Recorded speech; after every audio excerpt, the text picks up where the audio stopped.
ओम नमो भगवते वासुदेवाय नमः. ओम श्री महालक्ष्मी नमः. नमस्कार मैत्रिणींनो. बघा, आपल्या सनातन परंपरेमध्ये एकादशीच्या व्रताचा राजा म्हटले गेले आहे. एकादशी तिथी अत्यंत पवित्र आणि पुण्यकारक मानली जाते, परंतु जेव्हा निर्जला एकादशीचा विषय येतो त्याला तिचे महत्त्व अनेक पटीने वाढते. बघा, 25 जूनला आहे निर्जला एकादशी. आता ही निर्जला एकादशी आहे ना, तर त्या एकादशीला फक्त म्हणजे उपवास दिवसभर करायचा, फराळाचं दिवसभर खायचं असं नसतं. हे सगळ्यांना माहीत आहे. निर्जला एकादशी म्हणजे पाण्याशिवाय उपवास असं खरं त्याचा अर्थ आहे. पण अर्थात प्रत्येकाची प्रकृती वेगळी असते आणि इतका कडक उपवास सगळ्यांना झेपत नाही. पण मग निर्जला एकादशीला आपण नक्की काय करू शकतो, कशा पद्धतीने आपल्या तब्येतीला झेपल याप्रमाणे उपवास करू शकतो.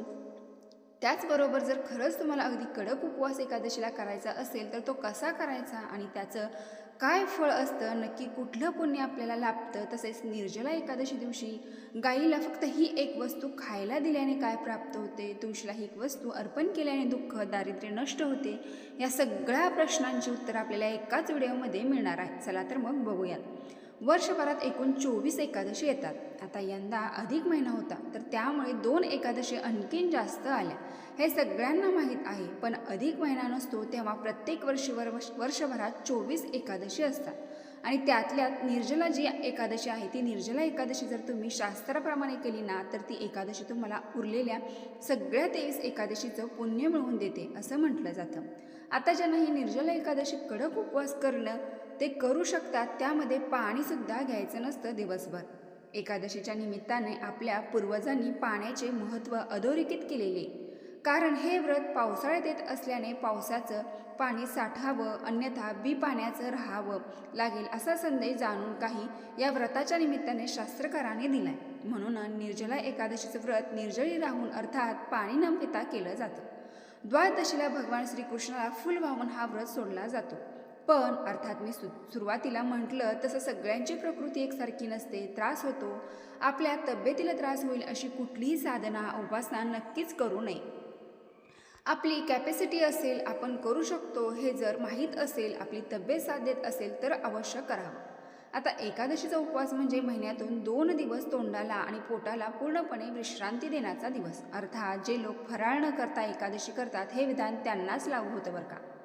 एकादशी आणि दुप्पट खाशी वाल्यांना नाही, कारण देवानं नाव घेत विषय विकार वासना यातून मन अलिप्त करावं यासाठी दर महिन्याला विष्णू उपासनेच्या स्वरूपामध्ये एकादशीचा उपवास करायला सांगितलं जातं.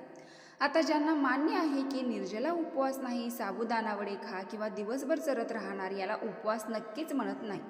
मगाशी म्हटलं तसं एकादशी होऊन जातो. तुम्ही काही आरोग्यदायी पर्याय निवडू शकता. आता निर्जला एकादशी हा दिवस सर्व वर्षातील सर्वात पुण्यदायी दिवस मानला जातो. पण तुम्हाला माहीत आहे का, या दिवशी घरातील स्त्रियांनी काही विशेष नियमांचे पालनसुद्धा केले पाहिजे, तर घरातील नकारात्मकता दूर होऊन सुख समृद्धी आणि आनंदाचे आगमन होते असे धर्मशास्त्रामध्ये सांगितले आहे. हिंदू धर्मामध्ये भगवान श्री हरी विष्णूंना ही एकादशी समर्पित मानली जाते. घरातील स्त्री ही लक्ष्मीचे रूप मानली जाते, त्यामुळे तिच्या आचरणाचा, विचाराचा आणि भक्तीचा परिणाम संपूर्ण घरावर होत असतो. जीवनात काही वेळा असे प्रसंग येतात की माणूस सर्व प्रयत्न करूनही समाधान मिळत नाही. व्यवसायात अडथळे येतात किंवा घरात सतत काही ना काही समस्या निर्माण होत राहतात. निर्जला एकादशीचा संदेश देखील हाच आहे की केवळ इच्छा करून काही मिळत नाही, तर श्रद्धा, संयम आणि मनोभावे केलेले उपाय, सेवा महत्त्वाचे असतात. या दिवशी अनेक भक्त भगवान विष्णूंची पूजा करतात.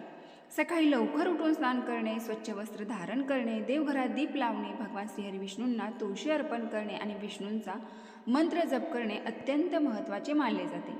सर्व इच्छा मनोकामना पूर्ण होतात. सर्व गोष्टीचा उद्देश मन एकाग्र करणे आणि सकारात्मक विचारांकडे वळणे हा असतो. या पवित्र दिवशी केलेली प्रार्थना, दान, गोसेवा ही समजते की खरी शक्ती कोणत्याही गुप्त उपायात नसून सेवा, श्रद्धा आणि सातत्यपूर्ण चांगल्या कर्मामध्ये असते. निर्जला एकादशीचे आणखीन एक वैशिष्ट्य म्हणजे या दिवशी संयमाला विशेष महत्त्व दिले जाते. उपवास म्हणजे केवळ अन्नाचा त्याग नव्हे, तर मनातील नकारात्मकतेचा त्याग देखील आहे. आपल्या स्वभावात बदल घडवून आणण्यात आहे. धार्मिक परंपरा आणि मान्यता प्रचलित आहे. असे मानले जाते की या पवित्र दिवशी केलेली प्रत्येक सत्कर्म अनेक पटीने फळ देते. म्हणूनच तुम्हाला जीवनात सतत अडचणी येत असतात, कष्ट करूनही अपेक्षित फळ मिळत नाही किंवा मनात सतत चिंता आणि अस्वस्थता निर्माण होत असते, तेव्हा तिला काही प्रभावशाली उपाय केले जातात. एकादशीच्या दिवशी विठ्ठलाची नारायणाची पूजा जितकी महत्त्वाची आहे तितके त्या तिथीला केलेली सेवा आणि उपाय हे त्याहून जास्त महत्त्वाचे आहेत. माता तुळशीची सेवा आणि माता गोमातेची सेवा शास्त्रात सांगितली आहे. तुमच्या घरात एकादशीच्या दिवशी तुळशीपाशी एक उपाय केला जातो. त्या घरातील गरिबी, दारिद्र्य, इडापिडा कायमची नष्ट होते. आज आपण अशाच एका अत्यंत प्राचीन आणि प्रभावी उपायाबद्दल जाणून घेऊया, जर तुमच्या 7 जन्माचे दारिद्र्य दूर करू शकतो. चला मुख्य वेळ न घालवता जाणून घेऊया उपायाबद्दल आणि त्यातील धार्मिक महत्त्वाबद्दल. उपायाकडे जाण्यापूर्वी आपल्याला हे समजणे गरजेचे आहे की एकादशी आणि तुळशीचा काय संबंध आहे. माता तुळशी ही भगवान श्रीहरी विष्णूंना प्राणापेक्षा प्रिय आहे आणि तिला हरिप्रिया म्हटले जाते.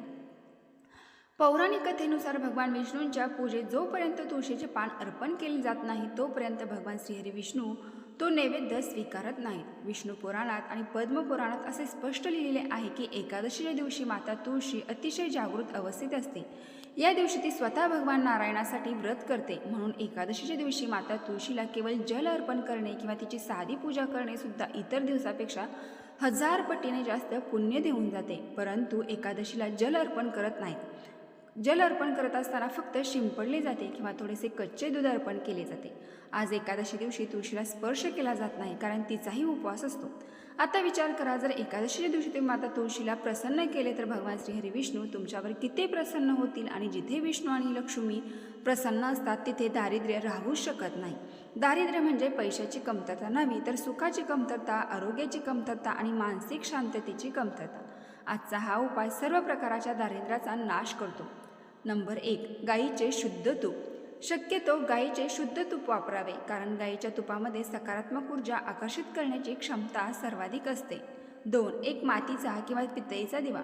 जर मातीचा दिवा नसेल तर पण तिच्या पिठापासून एक दिवा बनवावा. तो दिवा बनवताना त्यामध्ये चिमूटभर हळद आणि काळे तीळ टाकावे आणि तो दिवा चौमुखी असा बनवावा. 3, कलावा किंवा लाल धागा. आपण हाताला जो रक्षक बांधतो, मौली धागा बांधतो, तो लाल रंगाचा धागा लागेल. या धागेची आपल्याला वात बनवायची आहे. कापसाच्या वातीपेक्षा लाल धाग्याची वात एकादशी दिवशी करावयाच्या उपायासाठी अत्यंत महत्त्वाची मानली जाते. 4, चमचाभर हळद. ही भगवान श्रीहरी विष्णूंना अत्यंत प्रिय आहे. हळद सुख, समृद्धी, लक्ष्मी प्राप्तीचे प्रतीक मानले जाते. एक वाळलेली तुळशीच्या लाकडाचा तुकडा किंवा मंजरी. जर तुमच्याकडे आधीच वाळलेली तुळशीची काडी असेल तर ती वापरावी. लक्षात ठेवा, जिवंत तुळशीच्या रोपाची काडी एकादशी दिवशी तोडू नये असे विशेष म्हटले आहे. जर तुमच्याकडे सुकलेली काडी किंवा मंजरी नसेल तर पर्याय म्हणून तुम्ही एक अख्खी लवंग, तिचे फूल तुरलेले नसावे, किंवा एक छोटी अक्षता म्हणजे हळद लावलेले अखंड तांदूळ तो चौमुखी तुपात टाकू शकता. 1 रुपयाचे नाणे. हे नाणे लक्ष्मीचे प्रतीक म्हणून आपण दिव्याच्या खाली आसन म्हणून वापरणार आहोत. आता मुख्य उपायाची विधी बघूयात. लक्षात घ्या मैत्रिणी, हा उपाय तुम्हाला एकादशीच्या दिवशी संध्याकाळी म्हणजे प्रदोष काळात सूर्यास्ताच्या 5:30 ते 7:30 या काळात करायचा आहे. संध्याकाळी सर्वप्रथम स्वच्छ हातपाय धुवावे, स्वच्छ कपडे परिधान करावे. त्यानंतर तुमच्या घरातील तुळशीच्या वृंदावनापाशी जावे. तुळशीच्या आजूबाजूची जागा पूर्णपणे स्वच्छ करून घ्यावी. तुळशीचा समूह हळदीने किंवा पांढऱ्या रंगोळीने छोटे अष्टदल कमल किंवा स्वस्तिक काढावे. एकादशी दिवशी अष्टदल कमल काढण्याला आणि स्वस्तिक काढण्याला अनन्यसाधारण महत्त्व आहे. स्वस्तिकमध्ये अष्टलक्ष्मी असतात असे म्हटले जाते. त्यावर 1 रुपयाचे नाणे ठेवावे. दिवा कधीही थेट जमिनीवर ठेवू नये म्हणून हे नाणे आपण आसन म्हणून ठेवावे. आता आपण जो लहान धागा घेतला आहे त्याची एक वात तयार करा आणि वातीला चंदन आणि केशर मिश्रित गुलाबजलाने संपूर्ण धाग्याला लावा. त्यानंतर गाईच्या शुद्ध तुपामध्ये चांगले भिजवून घ्या. चंदन आणि गुलाबजल हे सकारात्मकता आणि दारिद्र्य दूर करणारे मानले जाते. दिव्यामध्ये तूप टाका आणि ही लाल वात त्यामध्ये ठेवा. आता या दिव्यामध्ये तुम्हाला 2 गोष्टी टाकायच्या आहेत ज्या या उपायाला प्रभावी करू शकतात. पहिली गोष्ट म्हणजे दिवाच्या तुपामध्ये एक चिमूटभर हळद टाका आणि दुसरी गोष्ट म्हणजे जर तुमच्याकडे तुळशीची चुकलेली काडी असेल ठीक, नसेल तर त्या तुपात तुम्ही 2 अखंड लवंगा टाकल्या तरीसुद्धा चालतील. लवंगा नसतील तर तुम्ही चुकलेल्या मंजिरीच्या बिया टाकल्या तरीसुद्धा चालतील. त्यानंतर दिवा प्रज्वलित करा. दिव्याचं तोंड हे दक्षिण दिशा सोडून इतर कुठल्याही दिशेला करून तो दिवा प्रज्वलित करा. दिवा लावताना मनातल्या मनात माता लक्ष्मी आणि भगवान श्रीहरी विष्णूंचे स्मरण करावे. दिवा लावल्यानंतर हात जोडून तुळशीसमोर बसावे आणि पहिला मंत्र किमान 11 वेळा किंवा 21 वेळा जप करावा.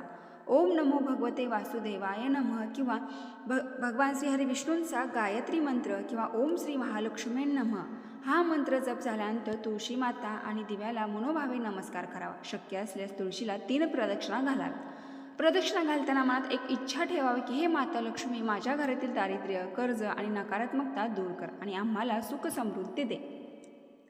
त्यानंतर तुळशीच्या मातीचा टिळा एकादशीच्या दिवशी तुळशीच्या कुंडतील मातीचा टिळा कपाळावर लावून महत्त्वाच्या कामासाठी बाहेर पडण्यास यश मिळते. त्यानंतर एक पिवळे नाणे म्हणजे तुम्ही जे दिव्याखाली नाणे ठेवले होते ते उचलून घ्या आणि हळदीमध्ये बुडवून भगवान श्रीहरी विष्णूंसमोर ठेवावे. तिथे बसून विष्णू गायत्री मंत्राचा एक जप करा. त्यानंतर ते नाणे उचलून आणून तुळशीमध्ये तुळशीला स्पर्श न करता मातीमध्ये दाबून ठेवावं. रात्रभर ते तिथेच ठेवा. दुसऱ्या दिवशी ते नाणे काढून आपल्या तिजोरीमध्ये किंवा पर्समध्ये ठेवावे. एकादशीला विष्णू मूर्तीसमोर 1 रुपयाचे नाणे आणि हळदीची पूड ठेवल्यास अडकलेला पैसा परत मिळतो. तसेच देवघरात एका तांब्याच्या कलशात पाणी भरून त्यात एक तुळशीचे पान ठेवावे. संपूर्ण एकादशीच्या दिवशी ते पाणी देवघरात राहू दे. दुसऱ्या दिवशी द्वादशीला सकाळी हे पाणी संपूर्ण मुख्य दारापासून ते स्वयंपाकघरापर्यंत शिंपडावे. तसेच तुळशीपाशी ओम ह्रीम क्लीम श्रीम सिद्धे लक्ष्मी नमः हा मंत्र 11 वेळा म्हणा. फायदा घरात सातत्यानं धनाचा प्रवाह सुरू होतो. त्याचबरोबर एकादशीच्या दिवशी 2 अंबाडीचे बिया लाल कपड्यात बांधून ठेवल्यास कधीही पैशाची कमतरता भासत नाही. अशी परंपरा आहे की निर्जला एकादशीच्या दिवशी आपल्या संस्कृतीत करुणा, पालन, पोषण, दान, गोसेवा खूप महत्त्वाची आहे. या दिवशी गाईला हिरवा चारा किंवा इतर योग्य खाद्यपदार्थ अर्पण करण्याची विशेष प्रथा अनेक ठिकाणी दिसून येते. यामागे मुख्य उद्देश कोणताही जीवाप्रती दया आणि सेवाभावना वाढवणे हा आहे. जेव्हा आपण एखाद्या निरपराध जीवाची सेवा करतो तेव्हा आपल्या मनातील समाधान आणि एक प्रकारचा आत्मविश्वास वाढवून कृतज्ञता या भावनांना जागृत करणे हा आहे. जेव्हा आपण एखाद्या जीवाची सेवा करतो तेव्हा आपल्या मनातही सकारात्मकता निर्माण होते. हिंदू धर्मामध्ये गायीच्या शरीरात 33 कोटी देवी देवतांचा वास असतो. म्हणून एकादशी दिवशी गायीची पूजा करणे, तिला घास खाऊ घालण्यात शुभ महत्त्वाचे मानले जाते.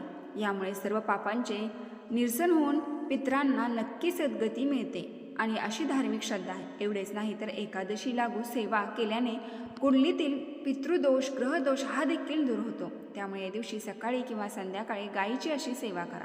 प्रथम एका कलशामध्ये पाणी, त्यात थोडेसे हळद, कापूर, वडा टाका. हे पाणी घेऊन तुम्हाला तुमच्या जवळपास कुठे काही गायी असेल तर तिथे जायचं आहे. तिथे गेल्यानंतर प्रथम तुम्हाला गायीच्या पायावरती हे जल अर्पण करायचे आहे आणि गायीला गुळपोळी खायला घालायची.